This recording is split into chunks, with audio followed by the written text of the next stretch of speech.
चलिए, तो चुनाव नतीजे आ चुके हैं और उसके बाद हमने देखा शपथ ग्रहण भी हो चुका है और तमाम तरह के मंत्रियों के नाम भी यहाँ पर शामिल हो चुके हैं, उजागर हो चुके हैं। अब बाजार की दशा और दिशा किस ओर जाती हुई आपको दिखाई दे रही है, क्योंकि आप अगर एक म्यूचुअल फंड निवेशक हैं तो आपका जो फंड हाउस है या म्यूचुअल फंड इंडस्ट्री जो है वो किस तरह के ऐलानों का इंतज़ार कर रही है। क्या बजट तक का इंतज़ार किया जा रहा है किसी भी तरह की सेक्टर स्पेसिफिक अप्रोच को जानने के लिए, पहचानने के लिए। इलेक्शन नतीजों के पहले हमने देखा था कि बाज़ार में कुछ और बातों पर हम बेट्स लगा रहे थे, क्या वो बेट्स बदल चुकी हैं। नतीजों के बाद हम किसी भी तरह से स्ट्रैटेजी में बदलाव देख रहे हैं फंड हाउसेस की तरफ से। आपके फंड मैनेजर ने किन किन बातों को भापा है चुनाव के नतीजों के बाद, ये पूरे मसले को समझने की कोशिश करते हैं। प्रदीप भट्टाचार्य को CIO equities Edelweiss asset management मेरे साथ जुड़ गए हैं। प्रदीप, बहुत बहुत धन्यवाद आपका, समय निकाला हमारी इस बेहद खास पेशकश में और स्वागत है आपका हमारे इस बेहद खास सेगमेंट में भी। तो कई पैमानों पर आपसे बातचीत होने वाली है, साफ तौर से चुनाव नतीजे ही नहीं, बाजार की दशा दिशा, FIIs और साथ ही निवेशकों का पोर्टफोलियो, जो कि अमूमन लंबी अवधि का होता है, लेकिन फिर भी इस तरह के ट्रिगर्स जब आते हैं तो उनके जहन में बहुत सारा कन्फ्यूजन होता है, असमंजस होता है। बहरहाल शुरुआत चुनाव नतीजों के परिणाम से मैं करना चाहती हूँ। प्रदीप, आपका हाउस व्यू इन नतीजों के दम पर क्या बनता हुआ दिखाई दे रहा है? इन नतीजों को आप कैसे देख रहे हैं? कौन सी ऐसी बारीकी है जो बाजार के लिहाज से, निवेशक के लिहाज से आप भापा रहे हैं, जो आप बता पाएंगे अभी इस शो पर? जी, सबसे पहले तो नमस्कार आपको, आपके बहुत पॉपुलर शो में मुझे इनवाइट करने के लिए। मेरा मानना ये है कि जो ये नतीजे आए हैं वो मार्केट के लिए एक सेंसिबल आउटकम है। सेंसिबल बट नॉट सेंसेशनल, इसको अगर ऐसे देखा जाए। सेंसिबल इसलिए क्योंकि जो इनकमेंट, जो अभी मौजूदा गवर्नमेंट है, वही अगला गवर्नमेंट बनाएगी। सो मोदी 2.0 में हम थे, we will go to Modi 3.0। Number 2, overall अगर आप देखें विद द टू एलाइज जो उनके साथ जुड़े हैं, दोनों सेंसिबल एलाइज हैं with regards to forward looking policies and what not. तो एक पॉलिसी कंटिन्यूटी का दौर बनता हुआ दिख रहा है कि जो मार्केट के लिए सबसे ज़्यादा मेरे ख्याल में रेलिवेंट इंफॉर्मेशन है। बीच में जब आंकड़े आने शुरू हुए थे तब थोड़ी बहुत नर्वसनेस थी कि क्या एग्जिस्टिंग सरकार वापस बन पाएगी कि नहीं, पर जब वो आ गया तो आप नोटिस कीजिएगा कि मार्केट ने भी संभल गया है। सो इस माहौल में अपने को पॉलिसी कंटिन्यूटी होते हुआ दिख रहा है। इस माहौल में हम लोगों को जो प्रीवियस फोकस रहा, which is infrastructure creation over consumption और कैपिटल क्रिएशन से जो ग्रोथ बनती है, वो उसके तरफ ज़्यादा ध्यान होता हुआ दिख रहा है, वो अभी भी बरकरार है। एक थोड़ा सा ट्विस्ट जो मैं देखता हूँ, क्योंकि नतीजे जो पहले सोचे गए थे एग्जिट पोल के जैसे नतीजे आए, उससे थोड़ा सा वीक था, इसलिए मुझे लगता है कि इस बार थोड़ा सा शायद जो एक कोalition गवर्नमेंट है उसमें हम लोगों को थोड़ा सा झुकाव रूरल इकोनॉमी की तरफ होता हुआ भी दिखाई आ रहा है, जो कि थोड़ा कंजम्पशन के लिए हेल्पफुल होगा और मेरे ख्याल में मार्केट के लिए बेहतर होगा, मार्केट ब्रेड्थ के लिए बेहतर होगा। मेरे ख्याल से सेंसिबल बट नॉट सेंसेशनल, ये आपने जो पहला शुरुआती जवाब में शब्द कहा है, ये काफ़ी कुछ बयां कर देता है। पॉलिसी कंटिन्यूटी भी आपको दिखाई दे रही है, लेकिन अब मुझे ये बताइए, जिस तरह का नज़रिया शायद मैंडेट से पहले था, क्या उसी तरह के बुलिश नज़रिए को लेकर आप आगे बढ़ रहे हैं? पॉलिसी के फ्रंट पर हो, रिफॉर्म्स के फ्रंट पे हो, क्योंकि हम देख रहे हैं कि एक तरह की कोलिशन सरकार है जहाँ पर बहुत महत्वपूर्ण मंत्रालय हो सकता है आपको तमाम पार्टियों में बांटने पड़े और सोशो इकोनॉमिक रिफॉर्म्स ऐसा नहीं है कि नहीं होंगे। रूरल कंजम्पशन पर आपने समझाया कि कैसे ये थीम और पिकअप हो सकती है, अग्रसर हो सकती है। अगर हम ऐसा भी मानकर चलें कि जो मैंडेट आया है वो हमारी बेहतरी के लिए आया है, तो किस तरह इसके नए रिफॉर्म्स और पॉलिसी से जुड़े हुए फैसले आप नए तरीके से लेते हुए देख रहे हैं? प्रदीप, जैसे मैंने कहा सेंसिबल, इसका मतलब पॉलिसी आउटकम सिमिलर डायरेक्शन में रहने वाला है। तो पहले जो पावर, इंफ्रास्ट्रक्चर, इस तरीके के एरियाज है वो उसमें ग्रोथ बरकरार रहेगी, लेकिन जो रेडिकल रिफॉर्म्स थे उनमें शायद हम लोगों को थोड़ी सी ढील देखने को मिले, जो कि कठिन रिफॉर्म्स हो सकते हैं क्योंकि ये कोalition गवर्नमेंट है, इसलिए शायद उतने रेडिकल रिफॉर्म्स ना हो जो मेरे ख्याल में मार्केट के लिए बेहतर होगा, क्योंकि हम मार्केट्स में कभी भी कोई एक्सट्रीम्स में ऑपरेट नहीं करना चाहते हैं। हम एक सेंसिबल आउटकम की तरफ ऑपरेट करना चाहते हैं, जो कि मेरे ख्याल में ये कोalition गवर्नमेंट दे सकता है। अब अगर आप ये बोलिएगा कि कौन सी चीज़ें नहीं हो सकती, जैसे मान लीजिए, ऐसे अनुमान है मेरा, गलत भी हो सकता हूँ, कि जैसे यूनिफॉर्म सिविल कोड, या फिर मान लीजिए कुछ हद तक जो बहुत ही गूढ़ रिफॉर्म्स हैं जिससे कि सोसाइटी की फैब्रिक थोड़ी बहुत अस्त व्यस्त हो सकती है, उस तरीके के रिफॉर्म्स शायद हमको को कम देखने को मिले। तो अगर मैं उन रिफॉर्म्स की बात करता हूँ, जैसे यूनिफॉर्म सिविल कोड, उसमें से एक हुआ, फार्मर रिफॉर्म्स हुआ, दूसरा हुआ, इसमें इसका जो दारोमदार है मार्केट्स के पॉइंट ऑफ व्यू से कम है, रियल लाइफ के दारोमदार से ज़्यादा है। तो इसलिए इसमें मार्केट का इम्पैक्ट कम है।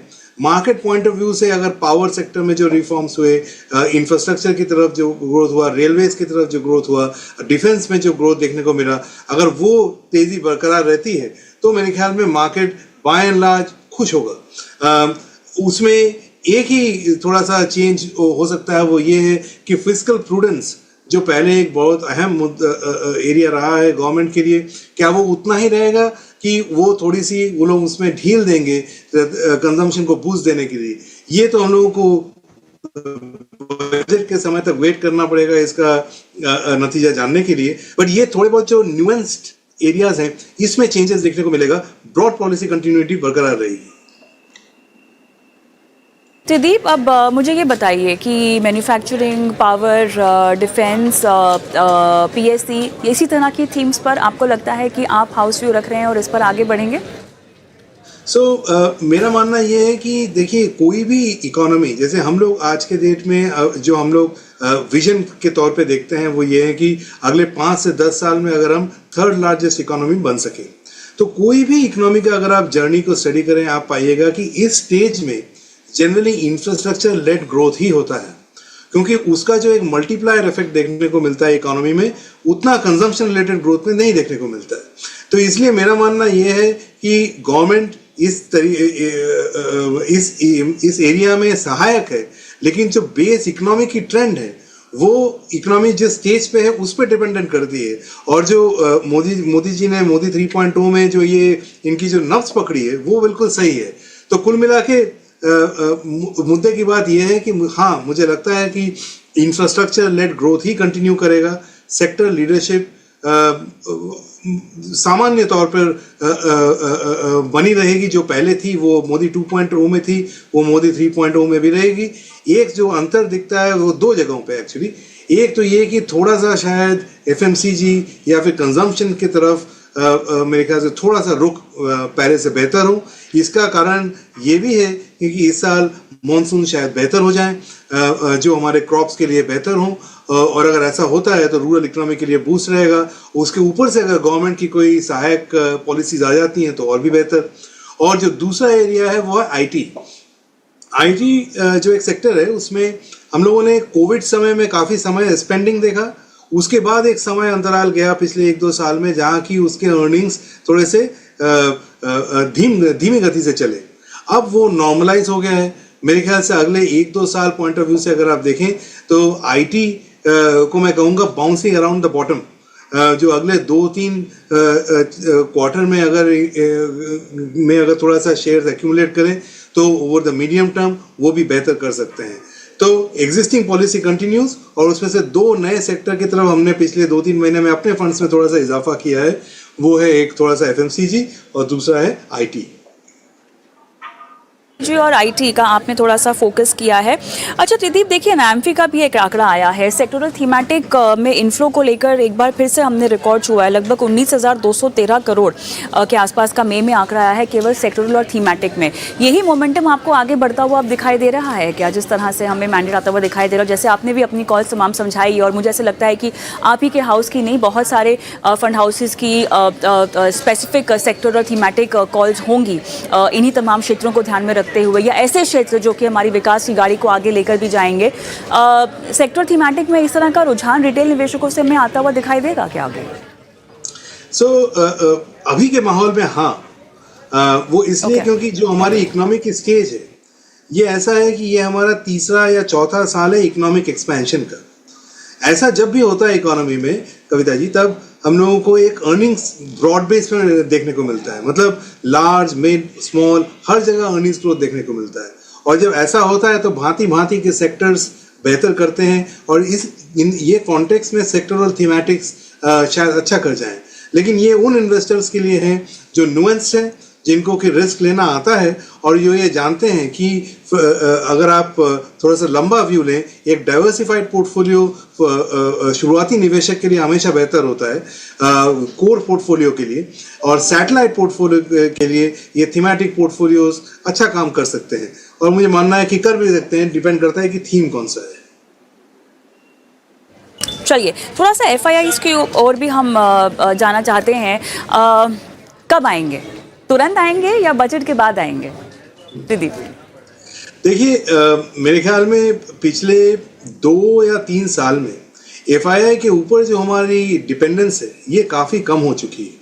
अगर आप जैसे आपने सिप का जिक्र किया, उसके साथ अगर आप NPS के आंकड़े जोड़ दें और फिर पैसिव फ्लो जो आते हैं उनको जोड़ दें, कुल मिला के 25 से 30 बिलियन डॉलर का एक इनफ्लो देखने को आता है, जो कि काफ़ी बड़ा आंकड़ा है बैलेंस करने के लिए उस समय के लिए जबकि FII इनफ्लो फेवरेबल ना हो। तो पिछले 2-3 साल में हमने ये देखा है और अभी भी ये बरकरार है और इसके आगे जाके ये और स्ट्रांग हो कि FII इस पर डिपेंडेंस उतना ज़्यादा नहीं है। ये पहली बात।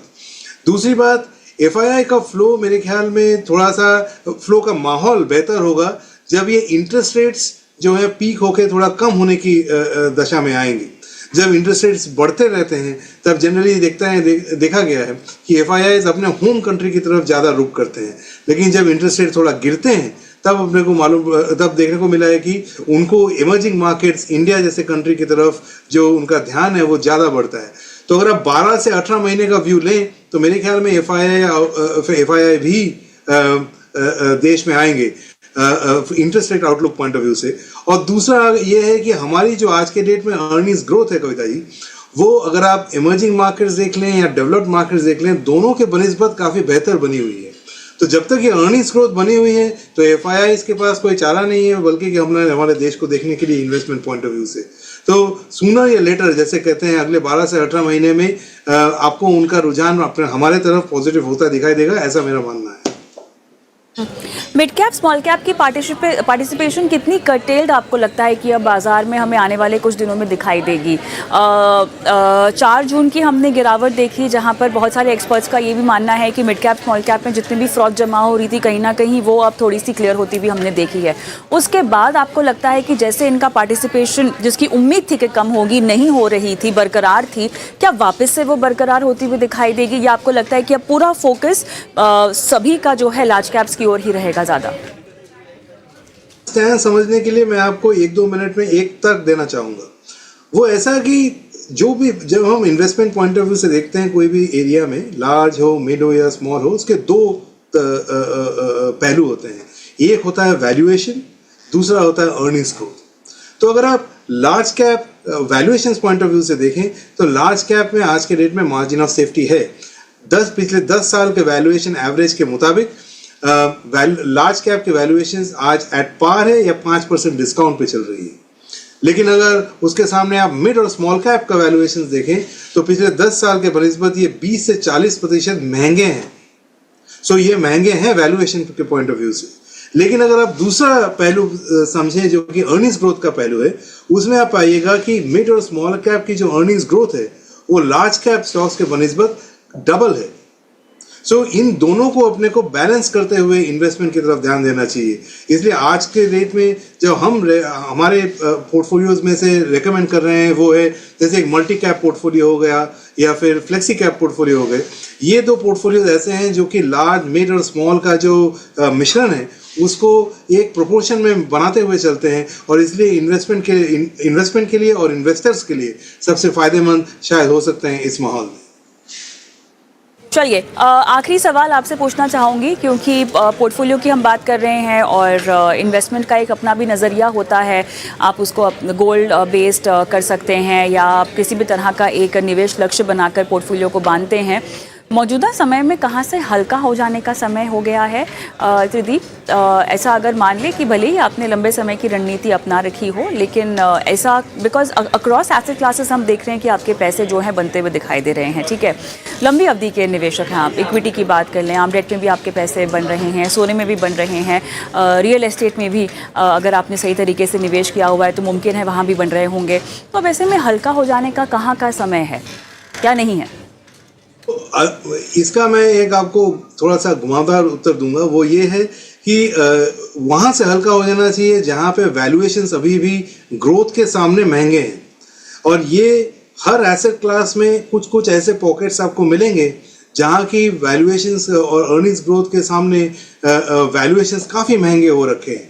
तो उन जगह से हम लोगों को लाइट होके जहाँ पे थोड़ा सा वैल्यूएशन कंफर्ट है और जहाँ पे अर्निंग्स रेजिलियंस है वहाँ पे जाना चाहिए। नाउ ये एक फ्रेमवर्क हुआ, इसको मेरे ख्याल से इन्वेस्टर्स को अप्लाई करना होगा जहाँ पे उन्होंने इन्वेस्ट किया है, देखने के लिए कि कौन से ऐसे पॉकेट्स हैं जहाँ पे ये सच होता दिख रहा है। सो जैसे मान लीजिए कुछ ऐसे पीएसयू के शेयर्स थे जो कि पिछले 3 से 6 महीने में काफ़ी अच्छा किए, केवल इसलिए क्योंकि वो पीएसयू थे और पीएसयू की थीम चल रही थी, लेकिन उनके अर्निंग्स उतने दुरुस्त नहीं है।